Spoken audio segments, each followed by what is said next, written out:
Lundi 24 avril dernier marquait le premier anniversaire de la réélection d'Emmanuel Macron. À cette occasion, RTL dévoilait 5 épisodes du podcast Focus, animé par la journaliste Marie-Pierre Haddad, se concentrant sur la partie émergée de l'iceberg concernant le président de la République. L'un d'eux permettait d'en savoir plus sur son épouse, Brigitte, considérée comme sa conseillère secrète.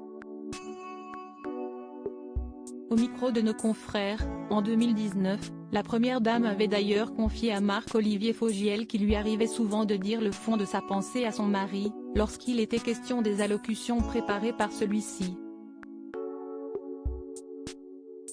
Il a un rapport totalement traumatique à l'écriture. Il n'est jamais content. Pareil pour les discours.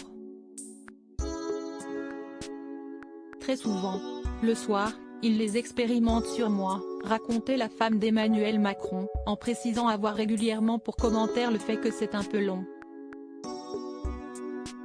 Je ne suis pas bon public, il est tard. Et je lui dis, tu sais, quand les gens sont debout, regarde bien leurs yeux. Il n'y a pas beaucoup de facultés d'assimilation.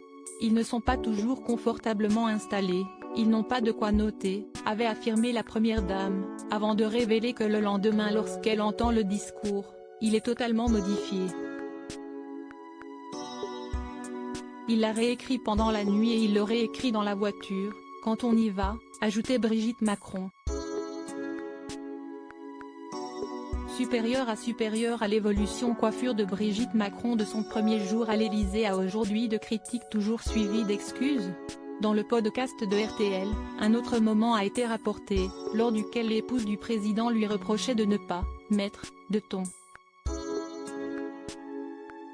Une critique suivie d'un pardon mon cœur, comme pour mieux faire passer sa remarque. Et si la femme d'Emmanuel Macron s'implique autant en coulisses pour les discours de son mari, c'est notamment parce que, par le passé, elle a travaillé comme professeure de théâtre. Malgré tout, même si la première dame a toujours épaulé et soutenu son époux, elle a toujours veillé au grain pour ne jamais, influencer, comme elle le déclarait en janvier 2022 sur le plateau du JT de TF1.